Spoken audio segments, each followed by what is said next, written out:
Ya Tuhan Allah, lihatlah kami, anak-anak-Mu yang lemah ini, penuh dengan kekurangan dan dosa. Tapi biarlah firman-Mu boleh menjadi pelita bagi kaki kami dan terang bagi jalan kami. Biarlah firman-Mu yang berbicara pada saat ini Tuhan. Dan dengan Roh Kudus yang Engkau berikan kepada kami, bukan hanya kami akan mengerti akan firman ini, tetapi kami boleh aplikasikan di dalam kehidupan kami sesuai dengan kehendak-Mu. Di dalam nama Tuhan Yesus kami sudah berdoa dan mengucap syukur. Amin. Selamat sahabat saudara-saudara, kita tanpa sadar sudah ada di tempat dari pencuri pada malam hari. Saya mau melanjutkan pelajaran yang disampaikan pada waktu yang lalu. Ayat inti kita terdapat di dalam Matius 42 ayat 42 sampai 44. Firman Tuhan berkata, "Karena itu berjaga-jagalah, sebab kamu tidak tahu pada hari mana Tuhanmu datang." Kenapa saya dan saudara harus berjaga-jaga? Karena kita tidak tahu pada hari mana Tuhan apa? Datang. Sesederhana itu saudara-saudara. Kenapa saya dan saudara harus berjaga-jaga? Karena kita tidak tahu pada hari mana Tuhan akan datang. Kenapa Tuhan tidak mau kasih tahu tepatnya kapan dia datang untuk kedatangan yang kedua? Karena dia sudah tahu. Kalau dia kasih tahu kapan dia akan datang, tanggal kedatangannya, kita akan tunggu sampai hari terakhir, malam terakhir, baru kita akan datang sungguh-sungguh kepada Tuhan. Betul atau tidak, saudara-saudara? Itu sebabnya untuk kedatangan kedua Tuhan tidak kasih tahu. Walaupun untuk kedatangan pertama dia kasih tahu. Iya, saudara-saudara. Ayat 43 Matius 24. Tetapi ketahuilah ini, jika tuan rumah tahu pada waktu mana pada malam hari pencuri akan datang, sudahlah pasti ia berjaga-jaga dan tidak akan membiarkan rumahnya dibongkar. Sebab itu hendaklah kamu juga siap sedia, karena Anak Manusia datang pada saat yang tidak kamu duga. Saudara-saudara, kita sudah mempelajari pekabaran yang paling penting sehubungan dengan pencuri pada malam. Apa pekabaran yang paling penting itu? Yaitu, saudara-saudara, ketika Tuhan datang pada kali yang kedua, akan ada sekelompok orang yang tidak siap. Dan waktu mereka tidak siap itu, mereka mengalami pengalaman pencuri pada malam. Tetapi yang lebih penting dari itu, saudara-saudara, banyak dari antara kita berpikir bahwa pengalaman mencuri pada malam itu adalah peristiwa ketika Yesus datang kedua kali dan kita tidak siap. Kita tidak siap waktu dia datang. Tetapi saudara-saudara dalam pelajaran yang sebelumnya, kalau saudara masih ingat bahwa pengalaman pencuri pada malam bukan peristiwa kedatangan Yesus yang kedua kali. Pak Sidebang masih ingat berarti. Bahwa kedatangan Yesus yang kedua kali bukanlah frase pencuri pada malam, digambarkan dengan frase pencuri pada malam. Tetapi apa? Kalau masih ada yang ingat, pintu kasihan ditutup. Saudara-saudara, ya, ini bukan pendapat saya. Boleh ditampilkan? Ini bukan pendapat saya, tapi tulisan dari pena inspirasi. Bahwa pengalaman pencuri pada malam hari adalah ketika pintu kasihan ditutup, bukan waktu Yesus datang pada kali yang kedua. Ya, kalau saudara masih ingat di pelajaran sebelumnya, ya, di pelajaran sebelumnya kita belajar dari Nuh. Ya, Matius 24. Dia mengatakan ayat 37, sebab sebagaimana halnya pada zaman Nuh, demikian pula halnya kelak pada kedatangan Anak Manusia. Jadi Tuhan Yesus mau saya dan saudara belajar tentang apa yang terjadi pada zaman Nuh sehubungan dengan kedatangan Yesus yang kedua kali. Ayat 38 mengatakan, sebab sebagaimana mereka pada zaman sebelum air bah itu makan dan minum, kawin dan mengawinkan sampai kepada hari Nuh masuk ke dalam bahtera, dan mereka tidak tahu akan sesuatu sebelum air bah itu datang dan melenyapkan mereka semua. Demikian pula lah halnya kelak pada kedatangan Anak Manusia. Apa saudara-saudara? Waktu zaman air bah, ya, binatang-binatang sudah masuk ke dalam bahtera. Nuh berkhotbah selama 120 tahun, ya, dan binatang-binatang masuk ke dalam bahtera. Tuhan sendiri yang menutup apa? Pintu bahtera itu. Dan ketika Tuhan tutup, tidak bisa dibuka oleh siapapun. Selama 7 hari, Nuh mengalami penganiayaan yang pena inspirasi mengatakan tidak pernah mereka rasakan sebelumnya. Saya bisa bayangkan bahwa semua orang pada saat itu, ketika Nuh masuk ke dalam bahtera, pintu ditutup dan tidak ada hujan yang turun, tidak ada air bah yang datang, maka mereka datang ke bahtera itu dan mulai membuli Nuh dan keluarganya. Betul atau tidak? Tetapi sebenarnya pintu kasihan sudah tertutup buat mereka waktu bahtera itu ditutup, bukan waktu air bah itu datang. Iya atau tidak, saudara-saudara? Demikian juga pada kedatangan Yesus yang kedua kali. Ya, pencuri pada malam adalah pengalaman yang akan dialami oleh orang-orang yang tidak siap waktu Yesus datang kedua kali. Dan mereka berpikir bahwa mereka tidak akan siap atau nasib mereka akan ditentukan waktu Yesus datang kedua kali. Tapi saya mau katakan saudara-saudara, berdasarkan tulisan Roh Nubuat, bahwa itu sudah terjadi waktu pintu kasihan tertutup. Pertanyaannya, kapan pintu kasihan itu tertutup? Bagi saya dan saudara secara pribadi, pintu kasihan itu akan tertutup ketika kita meninggal. Ya? Tetapi secara umum akan ada pintu kasihan tertutup bagi seluruh dunia ini. Jadi pencuri pada malam bukan waktu Yesus datang kedua kali, tapi pada waktu apa? Pintu kasihan tertutup. Ya, waktu pintu kasihan tertutup secara global. Kapankah pintu kasihan tertutup secara global? Saudara-saudara, sebenarnya tidak masalah bagi kita untuk tahu. Selama kita sudah apa? Selama kita sudah siap, kita tidak perlu tahu. Tapi ada begitu banyak orang yang ingin tahu secara detail apa yang akan terjadi sebelum pintu kasihan itu tertutup, supaya mereka akan menyerahkan diri mereka waktu pintu kasihan itu sudah mau apa? Tertutup. Tapi saya mau sampaikan saudara-saudara, kalau kita punya pikiran seperti itu, kita sedang mempertaruhkan keselamatan kita. Dan keselamatan kita lah terlalu bernilai untuk dipertaruhkan, saudara-saudara. Mari kita meyakinkan, meneguhkan kebenaran di dalam hidup kita, supaya pasti waktu Yesus datang, entah kapan itu, waktu pintu kasihan tertutup sebelum Yesus datang, entah kapan itu, saya dan saudara sudah siap. Amin, saudara-saudara. Boleh ditampilkan. Saya ingin baca kutipan yang ada sehubungan dengan pencuri pada malam ini. Kapan ini? Ya, kalau saudara perhatikan, ya, Yesus memberikan kata-katanya kepada kita. Karena itu berjaga-jagalah, sebab kamu tidak tahu bila manakah tuan rumah itu pulang, menjelang malam atau tengah malam atau larut malam atau pagi-pagi buta. Supaya kalau ia tiba-tiba datang, jangan kamu didapatinya sedang tidur. Apa yang kukatakan kepada kamu, kukatakan kepada semua orang. Berjaga-jagalah. Ini kata-kata ayat yang dikutip dari ayat yang sama soal berjaga-jaga. Tadi saya kutip dari Matius, ini dari buku Markus. Sama isinya. Kukatakan kepada semua orang, berjaga-jagalah. Kita menunggu dan berjaga-jaga untuk tuan rumah itu pulang.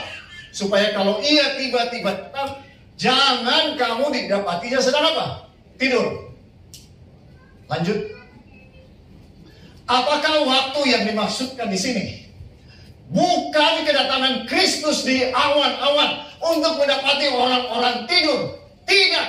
Tapi selesainya pelayanannya di bilik mas suci surga. Ketika dia melepaskan jubah keimamatannya, dan memakai jubah pembalasan. Dan ketika genaplah firman, barang siapa yang berbuat jahat, biarlah ia terus berbuat jahat. Barang siapa yang cemar, biarlah ia terus cemar. Dan barang siapa yang benar, biarlah ia terus berbuat kebenaran. Barang siapa yang kudus, biarlah ia terus menguduskan dirinya. Next. Pelayanan perantaran Kristus di surga selesai.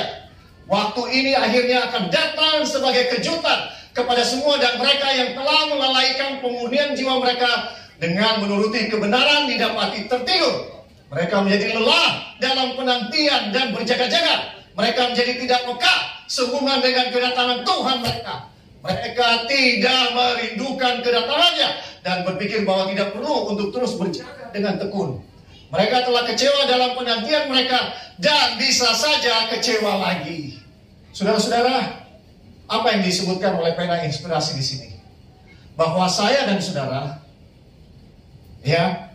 harus menyadari frase pencuri pada malam tidak menggambarkan kedatangan Yesus yang kedua kali. Tetapi waktu Yesus selesai melakukan pelayanan di bilik yang maha suci di surga.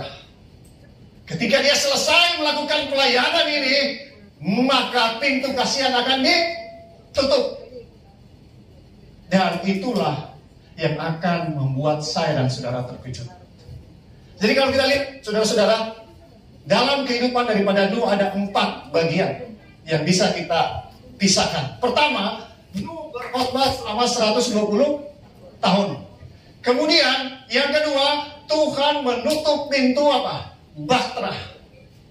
Betul atau tidak?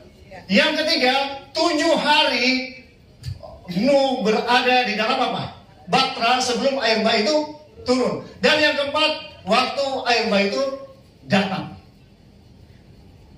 Saudara, di dalam perumpamaan yang kita bahas berkali-kali sejak seri ini, yaitu di dalam Matius 24 ayat 45. Jadi sesudah dikatakan, sebab itu hendaklah kamu juga siap sedia di dalam ayat 44. Karena anak manusia datang pada saat yang tidak kamu duga. Kemudian Yesus akhiri kata-kata ini dengan 4 perumpamaan. Dan perumpamaan yang pertama adalah perumpamaan tentang hamba yang setia dan bijaksana. Hamba yang setia dan bijaksana dengan hamba yang jahat. Ayat 45. Dikatakan, siapakah hamba yang setia dan bijaksana yang diangkat oleh tuannya atas orang-orangnya untuk memberikan mereka makanan pada waktunya. Berbahagialah hamba yang didapati tuannya melakukan tugasnya itu ketika tuannya itu datang.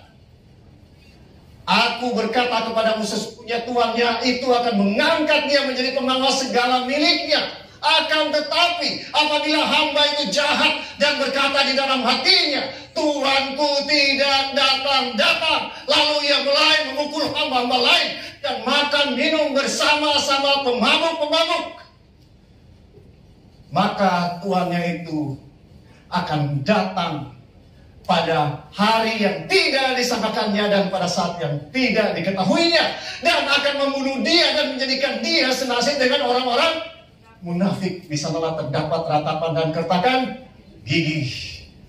Saudara-saudara, kita sudah bahas ini. Siapa hamba yang setia dan bijaksana itu?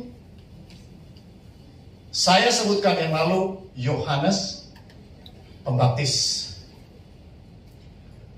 Kenapa Yohanes Pembaptis? Karena Yohanes Pembaptis adalah hamba yang setia dan bijaksana. Memberitahukan tentang apa? Yesus adalah Mesias. Betul atau tidak, saudara-saudara? Yohanes Pembaptis menyampaikan pekabaran dari firman Tuhan. Seluruh isi perjanjian lama adalah berbicara mengenai datangnya Mesias. Tapi orang Israel yang menantikan Mesias itu menjadi lelah, menjadi capek, dan tidak peka. Sehingga ketika Mesias itu datang, walaupun Yohanes sebutkan, lihatlah anak domba Allah yang menanggung seluruh dosa dunia ini, tetapi hanya minoritas orang yang apa? Percaya. Betul atau tidak? Iya kan? Saudara-saudara, kita tahu nubuatan 70 kali 7 masa. 70 kali 7 masa menceritakan tentang kedatangan Yesus yang pertama. Betul atau tidak? Itu menceritakan kedatangan Yesus yang pertama. Apa bukti yang paling utama dari semua nubuatan di dalam Alkitab yang mengatakan Yesus adalah Mesias waktu dia datang pertama kali? Apa bukti yang paling utama? Tidak ada bukti yang lebih daripada nubuatan 70 kali 7 masa. Bahwa Yesus akan dibaptis pada tahun 27. Iya kan? Apa kita sudah lupa nubuatan ini, saudara-saudara? 70 kali 7 masa telah ditetapkan bagi bangsamu dan bagi kotamu yang kudus. Untuk apa? Untuk melenyapkan kefasikan, untuk mengakhiri dosa, untuk menghapuskan kesalahan, untuk mendatangkan keadilan yang kekal. Untuk apa lagi? Menggenapkan penglihatan dan nabi, dan untuk mengurapi yang maha kudus. Kapan Yesus diurapi? Waktu dia dibaptis di sungai Yordan. Pada tahun berapa? 27. Kemudian nubuatan itu mengatakan pada pertengahan minggu itu Mesias akan disingkirkan. Padahal tidak ada salahnya apa-apa. Artinya Yesus akan dibunuh. Tahun berapa itu, saudara-saudara? 31. Karena Yesus dibaptis pada tahun 27 musim gugur. 3,5 tahun kemudian pada tahun 31 musim semi Yesus dibaptis. 3,5 tahun kemudian firman Tuhan di dalam Daniel 9 ayat 27 mengatakan apa, saudara-saudara? Yang diurapi itu akan dibunuh. Ya, sesudah dia dibaptis. Sesudah itu tahun 34, 3,5 tahun sesudah Yesus dibunuh, apa yang terjadi? Bangsa Israel berhenti sebagai umat Tuhan. Kenapa? Karena sudah lewat waktu 490 tahun yang diberikan kepada mereka untuk melakukan 6 hal yang saya sebutkan tadi. Tapi mereka tidak berhasil melakukannya. Maka apa yang terjadi dengan mereka? Mereka tidak lagi menjadi umat Allah. Kalau kita perhatikan perumpamaan yang saya sebutkan tadi, ini berbicara mengenai Yohanes Pembaptis. Dia adalah hamba yang setia dan bijaksana. Waktu Yesus datang pertama kali, dia tahu ini Yesus yang dinubuatkan dan dia khotbahkan, dan semua murid-murid Yesus kebanyakan adalah murid-murid dari Yohanes Pembaptis karena mereka percaya kepada dia. Dia adalah hamba yang setia dan bijaksana. Dan sejak itu gereja Kristen berdiri. Semua milik Tuhan diberikan kepada gereja Kristen. Semua kebenaran diberikan kepada gereja Kristen. Tapi bagaimana dengan hamba yang tidak setia? Hamba yang jahat dan berkata dalam hatinya, Tuhanku tidak datang-datang.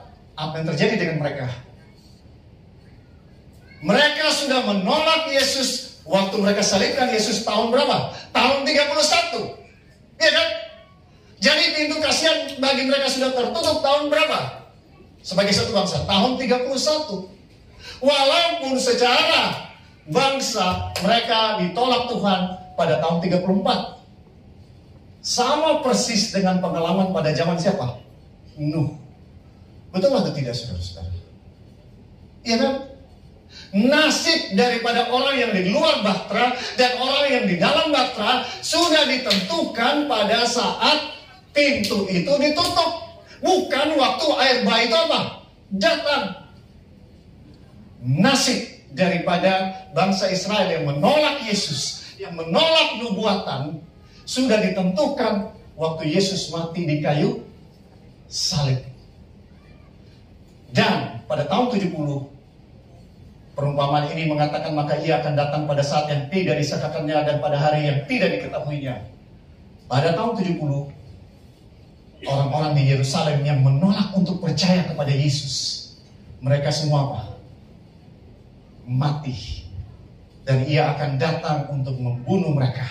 Tahun 70, hanya orang Kristen yang percaya dengan nubuatan, yang percaya dengan kata-kata Yesus, yang bisa menyelamatkan diri dari Yerusalem, keluar meninggalkan Yerusalem ketika tentara Roma mengepung apa?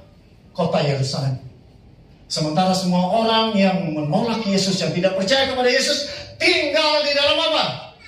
Di dalam kota dan binasa. Ketika tentara Roma datang mengepung kota Yerusalem dan menghancurkan. Saudara, perumpamaan yang Yesus sebutkan mengenai hamba yang setia dan bijaksana ini benar-benar digenapi pada waktu kedatangan Yesus yang pertama. Bagaimana dengan kedatangan Yesus yang kedua? Apakah akan digenapi? Iya. Saudara tahu kenapa nubuatan 70 kali 7 masa dibikin sama-sama dengan 2300 pagi dan petang? Ada yang bisa tahu?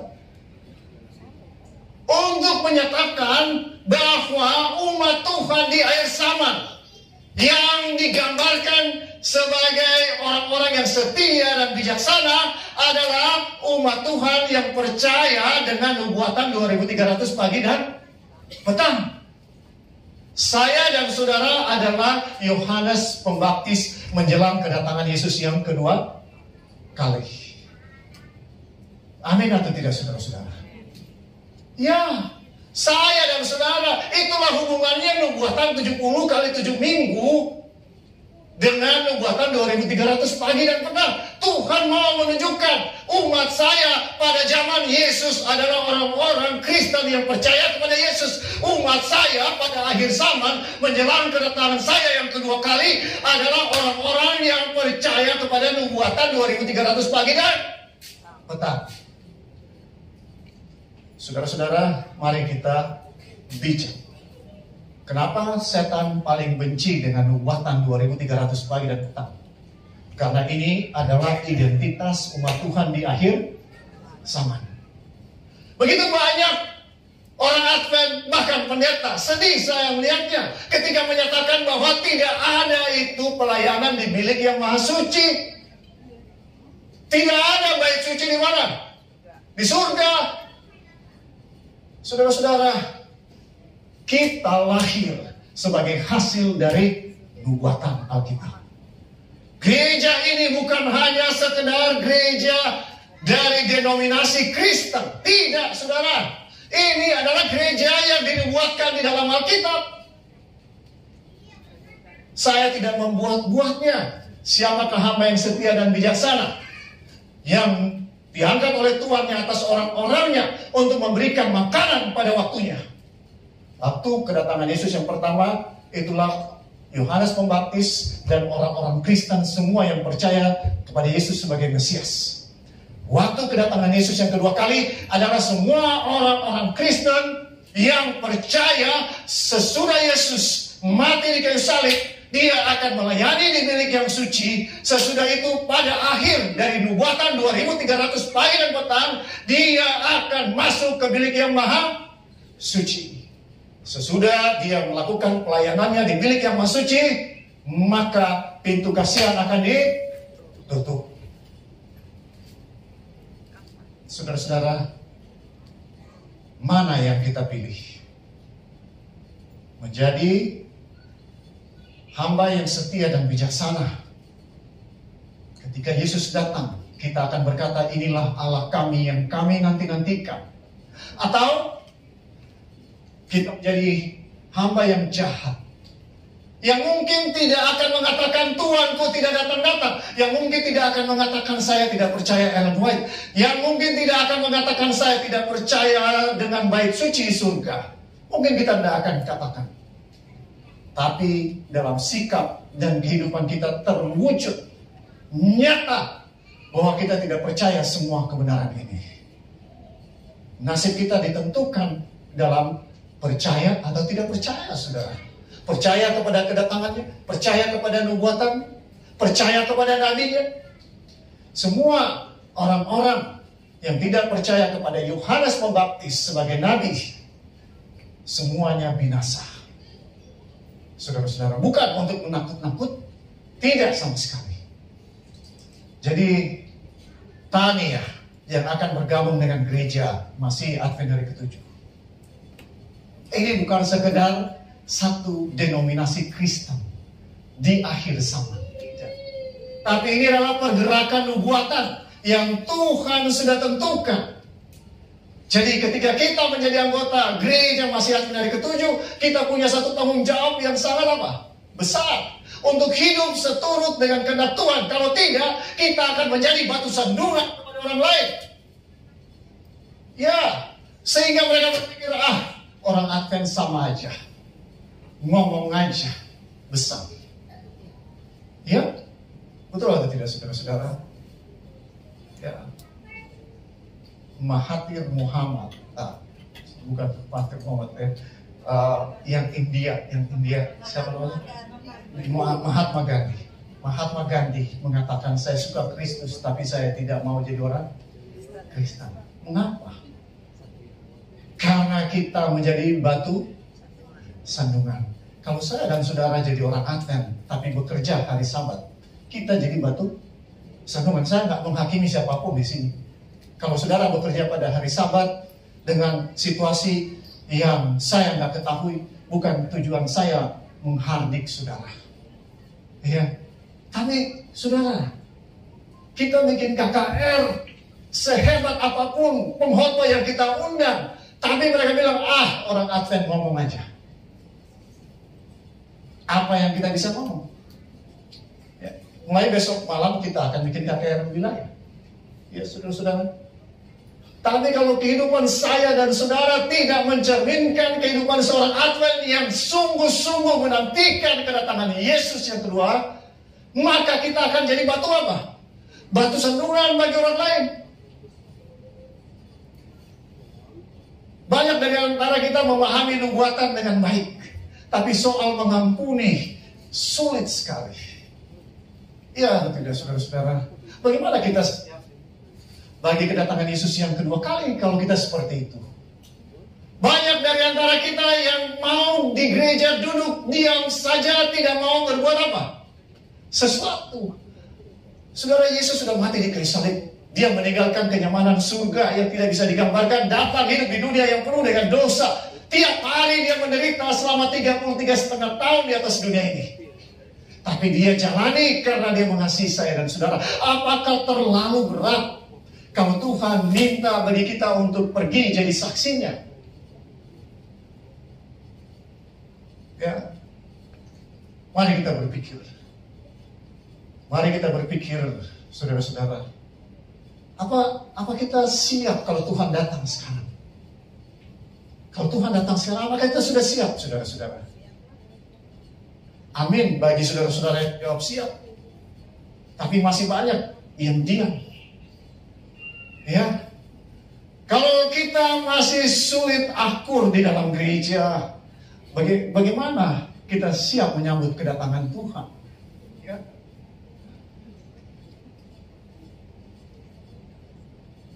Saya akan akhiri di sini, saudara-saudara. Tapi mari kita berpikir dengan lebih dalam lagi. Ya, menarik kalau kita pelajari ini, bahwa ada 3 nubuatan yang diberikan di dalam Alkitab. 70 kali 7 minggu, yaitu berbicara mengenai datangnya Yesus mati di kayu salib. Kemudian ada nubuatan 3,5 masa atau 1260 hari, 1260 tahun. Ya kan? Saudara-saudara, berbicara mengenai apa? Mengenai penganiayaan yang akan dialami oleh umat-umat Tuhan selama 1260 tahun. Sesudah itu baru datang nubuatan 2300 pagi dan petang. Kalau kita pikirkan, saudara-saudara, ya, 3 nubuatan ini punya hubungan yang erat. Ya, apa hubungan? Ketika kita menerima Yesus sebagai juru selamat pribadi kita, maka kita mengalami nubuatan 70 kali 7 minggu. Menerima dia sebagai juru selamat apa? Pribadi kita. Karena dia sudah mati bagi kita. Dan ini yang dijalani oleh apa? Tania sebentar dibaptis untuk menerima Yesus sebagai juru selamat apa? Pribadi. Itulah nubuatan 70 kali 7 minggu. Iya kan? Sesudah saudara dibaptis, apa yang akan saudara alami? Saya mau kasih tahu, yang saya dan saudara akan alami adalah penganiayaan. Betul atau tidak? Jadi Tania, jangan berpikir dengan menerima Yesus melalui baptisan yang kudus, semua masalah akan apa? Selesai. Dan Tuhan akan jaga dan lindungi Tania dari segala kesusahan.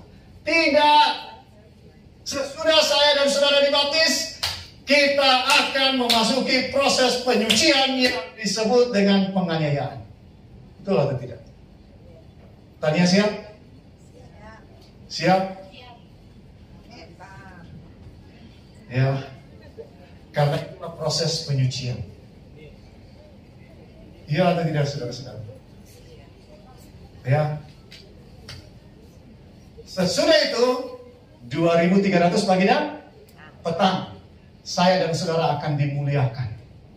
Karena di akhir dari nubuatan 2300 pagi dan petang, ketika Yesus masuk ke bilik yang maha suci, dia melakukan pekerjaan penyelamatan yang terakhir, memeteraikan saya dan saudara menjadi miliknya. Yaitu kalau saya dan saudara memiliki karakter seperti dia, dan kita siap untuk perang Armageddon. Kalau saya dan saudara sudah memiliki karakter Yesus. Apa karakter Yesus yang paling utama yang saya dan saudara harus miliki? Berdoa kepada orang yang menganiaya kita, yang membunuh kita. Bapa, ampuni mereka sebab mereka tidak tahu apa yang mereka perbuat. Apa bisa kita lakukan itu? Tidak bisa dengan kekuatan sendiri.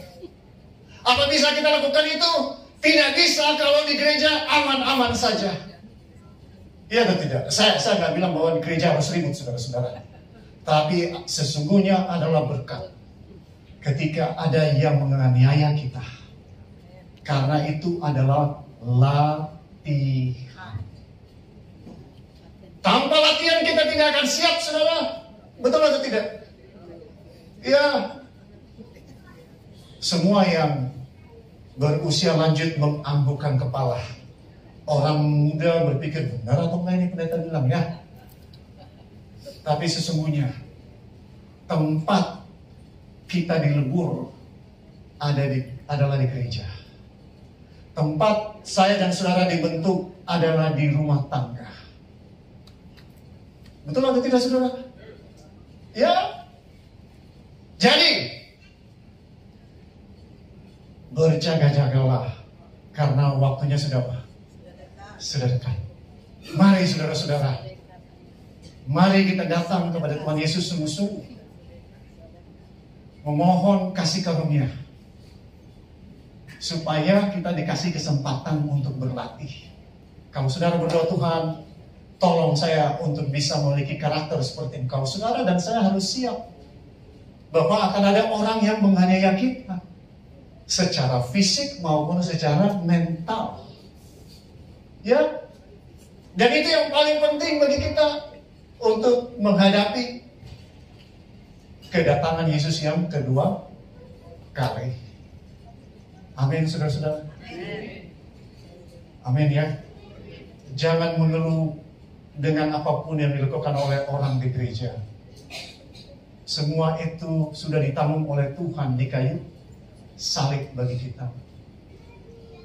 Tuhan memberkati.